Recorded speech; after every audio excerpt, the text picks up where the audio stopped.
Quiero dar gracias en nombre de la mano con Jesús a cada uno de ustedes que están en sus hogares, en sus trabajos, donde les toque este momento de compartir el estudio de la Biblia. Queremos aferrarnos a las promesas de Dios y la Biblia nos lleva a Jesús. Jesús nos lleva al cielo en su presencia con nuestras oraciones, Él las recibe y estamos por eso aquí para ayudarnos mutuamente a tener fe, tener confianza y saber que Jesús hace lo más para que nosotros aceptemos y confiemos. El Espíritu Santo, los ángeles, nos dan la posibilidad de conocerlo, pero tenemos que nosotros decidir. Y por eso es que estamos estudiando, conociendo, buscando algo que nos motive y hoy día nuevamente traemos unas propuestas de otros libros, ya que estuvimos en parábolas, ahora vamos a estudiar otra cosa. Y quiero saludar muy afectivamente a los amigos, a Hugo Montenegro. ¿Cómo estás, Huguín? Bien, muchas gracias. Aquí agradecido estar con ustedes nuevamente y esperando que los temas que toquemos de aquí en adelante, este ciclo de estudio que vamos a tener nuevamente de un gran libro, así como lo hicimos con el libro de Hechos de los Apóstoles, pueda también ser beneficioso para todos nosotros. Gracias por tus comentarios, gracias por tu esfuerzo y gracias por estar acá hoy. ¿Cómo está don Nivaldo? Que Dios le bendiga. Muchas gracias, estamos muy bien agradecidos de Dios por nuevamente esta oportunidad de compartir el mensaje en esta ocasión del libro de Daniel. Como tú hayas dicho, hacemos un cambio, quizás un salto más o menos grande de las parábolas del Señor Jesús, hermosas lecciones, a un libro del Antiguo Testamento que también, por supuesto, que perdura en el tiempo con un propósito, con lecciones principalmente también para el día en el cual estamos viviendo. Muchas gracias. Vamos allá entonces. Daniel, capítulo 1. Voy a leer el capítulo 1, el versículo 1 al 3. Dice así: En el año tercero del reinado de Joacim, rey de Judá, vino Nabucodonosor, rey de Babilonia, a Jerusalén, y la sitió. Y el Señor entregó en sus manos a Joacim, rey de Judá, y parte de los utensilios de la casa de Dios, y los trajo a la tierra de Sinar, a la casa de su Dios, y colocó los utensilios en la casa del tesoro de su Dios. Y dijo el rey a Aspenaz, jefe de los eunucos, que trajese de los hijos de Israel, del linaje real o familias nobles, algunos adolescentes, en quienes no hubiera ningún defecto corporal, de buen parecer, diestros en toda sabiduría, cultos e inteligentes, e idóneos para estar en el palacio del rey, y que les enseñase las letras y la lengua de los caldeos. Aquí comenzamos con una historia quizá un poco triste para el pueblo de Dios porque Dios permite, el Señor, un castigo para ellos que los lleven cautivos. Primero. Segundo, que les quiten su libertad, porque ellos van como esclavos allá, van a trabajar, van a producir y le quitan utensilios para ellos sagrados, porque eran los del templo donde se participaba en todos los sacrificios, en todas las ofrendas, en todo lo que hacían ellos. Tomaron estos objetos que eran de oro y los llevaron a un ídolo, a dioses paganos, y lamentablemente entonces vamos a tener una experiencia aquí de unos 60 años que son castigados en esta forma por su propia deslealtad con el Señor. Sí, yo creo que eso es bueno entenderlo y ponerlo en contexto. Que el reino de Judá haya sido invadido no tiene que ver con cosas casuales. Dios se esmeró por muchos años en decirles a ellos y mandar profetas uno tras otro, diciéndoles de las cosas que iban a ocurrir. Por lo tanto, esto era absolutamente predecible, porque Dios ya se los había dicho, incluso les dio varias veces la oportunidad de que si ellos se arrepintieran de, de esta situación, incluso acuérdame, Nivaldo, el profeta que tuvo que andar con las yuntas, eh, justamente cuando venía el aviso este de que iban a hacer... ¿Isaías No, creo que fue o no, Jeremías? no, No me Jeremías acuerdo. parece, Jeremías parece fue. no me Sí. recuerdo bien en este instante. Sí, pero Pero el tema era que Dios ya le había avisado suficientemente veces, y no solamente con un profeta, sino que con varios, de lo que habría de ocurrir. Y lo único que está ocurriendo aquí no es más que el cumplimiento de aquello, ¿cierto? Bueno, y hasta con nombres había anunciado la profecía que llamaban a Nabucodonosor como mi siervo, decía Dios, y quien traería juicio sobre esta desobediencia, tal como lo mencionaba Hugo. Ahora, dentro de esa catástrofe de esos llevados cautivos esclavos, hubo un grupo minoritario especial que fueron de adolescentes, que tenían que cumplir características también que los señalaba como muy importantes y especiales a ellos, de buen parecer, buena salud, Inteligentes. cultos, claro, es decir, de la nobleza, personas que no ignorantes.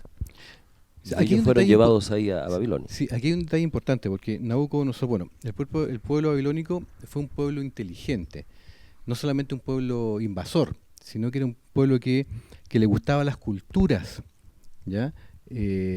Ellos practicaban bien la matemática, Culto, claro. la astronomía, Sí. ellos tenían, bueno, de partida la ingeniería. Recordemos que una de las maravillas, las 7 maravillas del mundo antiguo es precisamente los jardines colgantes de Babilónicos, Babilonia. claro. Y por lo tanto, dentro de eso, no solamente se preocupaban de someter a los pueblos, sino que trataban de también ir adquiriendo la cultura. Y por eso que ellos, en este caso Nabucodonosor les dice, sepárame a los príncipes, porque quiero tomar de lo que ellos tienen y además quiero enseñarles lo que nosotros sabemos. Lo que hace pensar en que Nabucodonosor no era tan malo tampoco desde ese punto de vista. Claro. ¿Mm? No, Bueno, y era más una estrategia de su... de su de su, dominación. claro, exactamente, de sus planes de seguir dominando a estos reinos subyugados de una manera más fácil, teniendo vasallos de su propia raza, de su propia estirpe, para que sea más fácil dominarlos como unos títeres políticos en el cual poder seguir permaneciendo como gran imperio. Pero fíjate que aparte de permanecer y todo lo que ellos conseguían objetos porque les daban un trabajo intelectual, o sea, lo que decía Hugo, las matemáticas, la astronomía, ellos conocían lo que era el sistema solar y sabían los, los eclipses seguramente con otros nombres, pero ellos se ubicaban perfectamente en la Sí, atmósfera. exactamente. Entonces, seguramente a estos jóvenes los iban a preparar para que pudieran ser parte de los intelectuales de la cultura babilónica, Ahora estos jóvenes tenían que hacerle también una limpieza de sus claro, conocimientos, de su religión, de su ¿verdad? forma de ser, claro.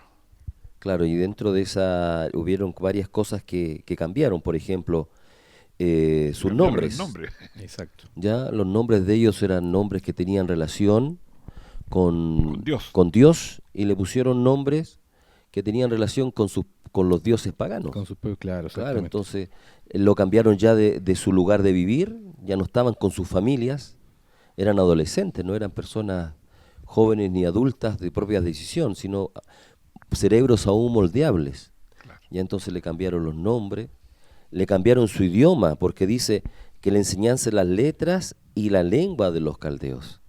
La lengua hebrea es una lengua Especial, muy especial porque está basada también en la adoración a Dios. Mm. Cada vez que en sus gramáticas, en su lenguaje, eran mencionadas las cosas divinas, lo hacían con reverencias. Entonces también su manera de vivir era completamente cambiada. Y aquí podríamos yo quizás ya en estos primeros textos dar una pequeña introducción a lo que es el tema de todo Daniel, que es a quién yo voy a servir. Algunos dicen es un libro en el cual que el Señor nos invita a cumplir sus leyes para bendecirnos. Otros dicen que en su libro que habla sobre la soberanía de Dios sobre todo. Y otros colocan la palabra adoración como el centro del libro. Cualquiera que sea de esas tres que conocemos, en estos capítulos ya nos estamos dando cuenta de eso. En la lucha aquí vemos que hay una destrucción del templo de Dios ante un templo pagano, donde están traídos los utensilios sagrados para un uso totalmente pagano, y además estos jóvenes que habían sido formados, porque eran cultos e inteligentes en Israel, ahora se les invita a cambiar toda su vida. Y por supuesto, el fin también era cambiarle su religión y su entender cómo debían obedecer a Dios en sus vidas. Bien, aquí obviamente aquí nos vamos a encontrar durante todo el libro de Daniel, toda la experiencia de vida de Daniel, eh, el, el conflicto y la lucha, obviamente por la adoración. Pero no solamente a lo que tenían que ver con ellos. Bueno, quizás me estoy adelantando un poco, pero obviamente después lo que viene hacia el futuro de la historia de la humanidad, donde también va a tratar el tema de la adoración, bueno, solamente para situarnos históricamente, estamos hablando aproximadamente del año 606, 605 antes de Cristo, cuando ocurren todas estas cosas. Y, y bueno, y a la vuelta ya de la pausa comercial que vamos a hacer, ya vamos a entrar, ¿cierto?, con estos primeros conflictos De de relaciones. adoración, de decisiones, Claro. y ver también cómo se desenvuelven estos jóvenes. Eh, y yo creo que buenas experiencias y bonitas vamos a tener que ver acá, porque también a nosotros pensar en cómo reaccionamos frente a las distintas circunstancias que la vida nos va planteando, o que derechamente el enemigo de Dios, ¿cierto?, también nos va poniendo en el camino. Correcto. Así Fíjate que que, sí, quería hacer una aclaración antes. Israel, como nación, tenía 12 tribus. Cuando se separaron después del reinado del hijo de Salomón, quedaron 10 tribus, que fue Samaria, y ahora tenemos 2 tribus, que son las que estamos viendo a Judá y Leví acá. Entonces, ese es el pueblo de Dios, Jerusalén y todo lo que hablamos. O sea, en el fondo la población era menor, o era menos cantidad, pero eran los que eran fieles a Dios. Y aquí, como dicen ustedes, el conflicto, más que por riqueza, más que por poder político, es un problema religioso que se está viendo aquí, aunque, claro, hay un poder económico, hay un poder político, porque los llevan cautivos y los hacen trabajar. Y les quitan, más que nada, les quitan los utensilios que usaban en el templo, que estaban sagrados y consagrados a Dios. Así que ahí estamos con lo que decías tú. Vamos comenzando y ya parte toda esta historia, que esperamos que nos dé un buen ejemplo para nosotros tomar decisiones también en nuestra vida particular. O sea, tenemos consagración de elementos, de cosas. Algunas personas a veces regalan instrumentos que son para la adoración. Y aquí hay instrumentos que se usaron, como decía Aníbaldo, malamente en los templos de dioses paganos. bien, invito entonces a que hagamos Un una paralelo pausa, ¿cierto? Para ya irnos metiendo de lleno en en uno de cosas. los temas. Exactamente.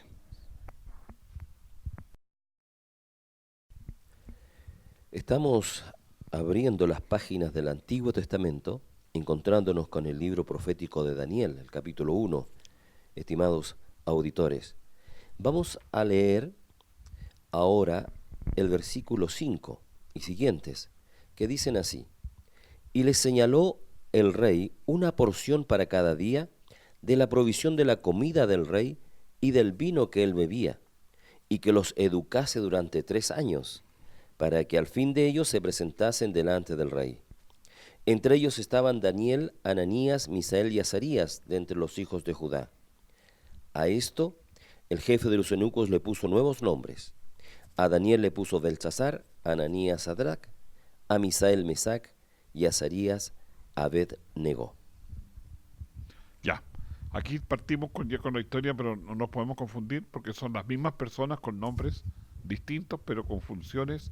Ahora ellos siguen orando, siguen estudiando, siguen recordando a Dios, pero están en la corte de este imperio que es fuerte, que tiene a un rey como Nabucodonosor como principal autoridad, y ahí tienen las autoridades para abajo, y en este caso los que están a cargo de este grupo de jóvenes que están en un grupo especial de estudio. Sí, permítanme poner una opinión personal respecto de esta situación. Eh, Aquí se nombra a 4, ¿cierto? A 4 jóvenes, dentro de los cuales estaba Daniel. No significa que hubiesen 4 solamente elegidos, sino que pueden haber más. Estos 4 son personajes fundamentales de esta historia, porque además son amigos, ¿ya? Correcto. Hay otro punto que me gustaría tocar. Si bien es cierto, ellos están ahí, eh, no podríamos decir que ellos eran ejemplos de espiritualidad. ¿Por qué? Recuerden que los príncipes de Israel, incluso hasta los sacerdotes de Israel, Dios había mandado incluso a decir que ellos tenían cámaras ocultas donde tenían imágenes de dioses. O sea, realmente todo el pueblo se había contaminado. Sin embargo, había una cosa que era fundamental en el pueblo judío, que era la enseñanza cristiana. Me estoy acordando del Salmo cuando establece y se enseña al niño en su camino, y aun cuando fuere viejo, no se apartará de él. ¿Qué es lo que quiere decir ese Salmo? Ese Salmo quiere decir que lo que yo le enseño al niño, en el tiempo, en algún instante, va a hacer que ese niño recapacite respecto de su condición. Por lo tanto, quiero tomar esa idea y llevarla acá. Aquí, ¿qué es lo que pasa? Están estos cuatro, vuelvo a insistir, probablemente había más judíos príncipes que estaban metidos acá, pero estos cuatro son los del Salmo. Son aquellos que fueron instruidos cuando niños y cuando se vieron en la problemática, o sea, cuando ya no tienen la cobertura de su familia, ya no tienen la cobertura de su pueblo, ya no tienen la cobertura de Dios inclusive, ¿qué es lo que hacen? Se enfrentan a esto y ¿qué es la decisión que toman? Y ahí lo importante que dice el versículo 8, porque aquí dice, Daniel se propuso en su corazón no contaminarse con la comida del rey. O sea, él es un valiente en términos de que a lo mejor puede haber sido hasta un niño malcriado, no lo sé, pero cuidado así con cómo era un príncipe. Se daba ciertas libertades. ¿Cierto? Y de repente ustedes saben que cuando tenemos muchos somos medio relajados en algunas cosas. Pero ante esta circunstancia, él trae a su corazón todo lo que aprendió de Dios. De hecho, lo vamos a ver más adelante, el hecho de que tenga las ventanas abiertas es un tema es un tema de promesa de Dios específica, que lo vamos a comentar cuando aparezca. Y él dice, no quiero contaminarme, si hay algo que yo puedo hacer es arrepentirme y es serle fiel a Dios. Y él lo que hace precisamente es eso. Cuando él dice que se propone no contaminarse con la ración de la comida del rey, ni el vino, ni la comida, ni nada de eso, lo que está diciendo, yo quiero ser puro, yo quiero, pese a estar en esta condición, quiero seguir sirviendo a Dios. Entonces, eso ya de partida es una señal muy importante. Destacada, correcto. Los jóvenes, Daniel y sus amigos, son también ejemplos para un grupo de personas que también tendremos que tomar decisión en cuanto a nuestra adoración. Si vamos a querer contaminarnos o no con doctrinas ajenas a lo que hemos aprendido desde la niñez a través de las Sagradas Escrituras, las cuales nos han encontrado sabios. Mira. En los primeros capítulos de Daniel, estos 6 capítulos, nos hablan de historias que quizás de niños la hemos escuchado, historias realmente poderosas y fantásticas, podríamos decirlo, pero no falta de realidad. Y en esas historias hay ejemplos, porque Daniel es un libro muy interesante de estudiar y de conectarlo con el tiempo del fin. Y esto nos dice ya algo, que también vamos a tener un conflicto de adoración, un conflicto de contaminación, de mezclarnos con lo que está errado. Algo se contamina cuando hay algo puro y por alguna razón entra en contacto algo que no corresponde, algo no impuro, entonces queda contaminado. Nosotros que tenemos la palabra del Señor, también seremos tentados por caer en este tipo de contaminación, y ellos se propusieron en su corazón no contaminarse con la comida del rey, porque claro, ellos ya conocían, como se mencionaba claramente, acerca del vino, acerca de los alimentos impuros que ellos no podían comer, y por supuesto que estos alimentos habían sido entregados en adoración, en ofrenda a los dioses. Así que nuevamente aquí hay un asunto de ser fieles a Dios y ver que también con lo que nosotros comemos y bebemos, también podemos negar nuestra adoración pura a nuestro Señor. Mira, y adelantando un poco el mismo relato, tú ves que ellos se proponen y que le piden una prueba, o sea, dame, no sé, 10 días, 20 días, y yo voy a comer lo que es mejor, y esta comida no la voy a tomar, y pruébame, veme después, tómame una prueba intelectual, digamos así, si podemos decirlo, para ver si yo tengo razón o la comida que me estás proponiendo es mejor que la que yo estoy pidiendo. Ellos pidieron cosas simples, como decías tú, no tomar vino, sino tomar agua, etcétera. Entonces, ahora, esto lo vemos también en nuestra actualidad, que muchas veces nosotros por no tener un conflicto, por no ser descorteses, nos sirven algo que no debiéramos comer o no debiéramos beber y lo aceptamos para no caer pesado o no caer mal en alguna reunión social. Sí, bueno, el tema de la comida no es solamente un tema, eh, ¿cómo podríamos llamarlo? Un tema doctrinario. No solamente un tema doctrinario, sino que también tiene que ver con un tema de salud. Muchas Claro. personas piensan que las instrucciones dadas en el libro de Levítico, ¿cierto?, acerca de la comida, era solamente un tema sacerdocial, doctrinario, de sacrificio, religioso en el fondo. Sin embargo, hoy en día la ciencia nos dice que todo este tipo de alimentos que la Biblia los hace llamar impuros, tienen una incidencia en nuestro organismo. Y yo me imagino que, bueno, como nosotros de repente vemos en las películas, no se trataba solo de que te sirvieran un plato de un pedacito de carne con algo, sino que eran realmente Trozos Banquete. grandes. Y era la banquetes, comida del rey, claro, imagínate. era Claro. mucha comida. Era- Por lo tanto, ¿qué es lo que pasaba con ellos? Sus cuerpos, sus mentes se abotagaban, por lo tanto, ellos no podían tener tanta claridad respecto a lo que querían. claro. En base a eso, claro, ¿está el aspecto religioso? Claro que está. Pero Dios cuando establece este tipo de comida, Daniel sabe que este tipo de comida lo va a llevar a una perturbación que lo puede llevar a cometer errores. Sí. Entonces lo que dice, mira, te pido que por favor nos pruebes. Pruébanos por 10 días. Danos solo legumbres. Danos solamente agua. Solo 10 días te pedimos. Y después de estos 10 días, todos los que estamos acá, todos los esclavos que vienen, tanto de Judea como los que pueden venir del resto de Israel o los de otras naciones, porque aquí habían príncipes de todas las naciones, no eran solamente ellos, y veamos qué es lo que pasa, te lo pedimos por favor. Incluso ahí se la jugó el encargado porque dijo, si el rey se llega a enterar de que yo no le estoy dando la comida que él dijo, aquí el que va a tener problemas voy a ser yo. Entonces por eso también él le da un tiempo prudente, le dice, dame 10 días.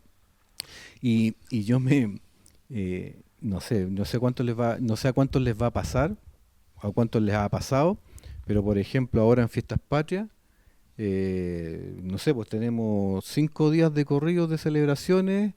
eh, Pesémonos antes de Fiestas Patrias y pesémonos después de Fiestas Patrias. Eh, Sí. Ese es un efecto secundario de eso, pero Pero obviamente hay efecto, hay hay resultado. efectos, entonces eso demuestra. Yo creo que aquí lo único que él dice, pruébenos durante 10 días y veamos qué es lo que pasa. El texto dice que al cabo de los 10 días se vio que tenían mejor aspecto, estaban más Sanos. nutridos en carnes que los otros jóvenes que comían de los manjares del rey.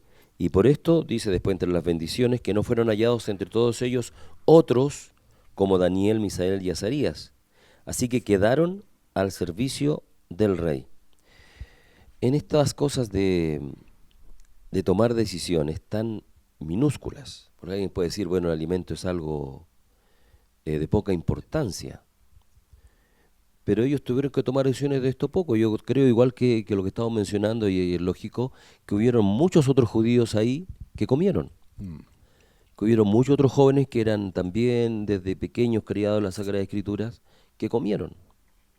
Total, ellos dijeron, es poco, quizás lo vamos a hacer en nuestro interior orando a Dios y vamos a recibir este alimento, aunque es de otros dioses, pero nuestro corazón lo purifica porque lo que entra en la boca no nos contamina. Y pude haber pensado de cualquier otra cosa, que esto para Dios no es importante, quizás lo voy a hacer una sola vez, que es lo mismo en la cual nosotros cada día tenemos que tomar decisiones para ser obedientes o no al Señor. Y sabes tú que me acuerdo de un versículo también que a veces que se ocupa, que dice, si comed o Si beber comes o bebes, cualquier hacedlo cosa, todo, claro. hazlo todo para la honra del Señor. Claro. Y muchos lo toman como que, bueno, si es así, entonces yo cualquier cosa que coma, cualquier cosa que beba, Correcto. mientras lo haga para el Señor, está permitido. Y fíjate que este relato dice todo lo contrario. Dice todo lo contrario. Dice que ese versículo debiera entenderse de que yo, para la honra del Señor, debiera hacer todo lo que Él me dice que yo haga. ¿Cierto? Tanto la comida como la bebida. Y la muestra está ahí. Ellos se encontraron mucho mejores y más inteligentes que el resto. Y Mira. esto le ayudó a tomar decisiones. Mira, si también, si nos acordamos, ellos tomaron decisiones en algo que es menor con la decisión que van a tomar después, de adoración, ¿verdad? Que los van a llevar ahí al, Al centro. al centro, a estar ya de riesgo nuevamente sus vidas. La adoración después de Daniel, que también un poco mencionó Hugo. Pero esas son las cosas menores cuando nosotros vemos las decisiones. O sea, si yo soy fiel en lo poco, En lo voy mucho. a ser fiel en lo mucho. Mira, Son los detalles que a veces nosotros creemos que si a Dios no le va a importar, o esto quizás no Él es tan comprende, importante. él comprende. entiende. sí. Esas cosas minúsculas son los que nos van a capacitar para quizás cosas más grandes que podamos tomar decisiones más adelante. Mira, yo estoy pensando hace rato con respecto a esto una idea. Yo me operé hace poco y te dan una lista de comidas que puedes Régimen. comer y otras que no puedes comer. O sea, no son religiosos los médicos, son para protegerte, para sanarte, para ayudarte. Muy bien, estamos llegando al final y yo quiero dar gracias a Dios porque esto nos tiene que servir en nuestra vida contemporánea, en la vida actual, en donde usted está, donde usted vive, donde usted es. Así que sigamos aplicando y esperamos que la próxima semana, si Dios nos permite encontrarnos, podamos nuevamente tomar una parte de este libro y estudiarla y ponerla en práctica. Muchas gracias, Nivaldo, por estar con nosotros hoy acá. Gracias por el Piropo. Un honor. piropo. Bueno, el Señor es grande con nosotros y gracias también por haber nuevamente traído a nuestras mentes este capítulo de su hermoso libro. Gracias. Hugo, que Dios te bendiga. También, con gusto, a poco nomás.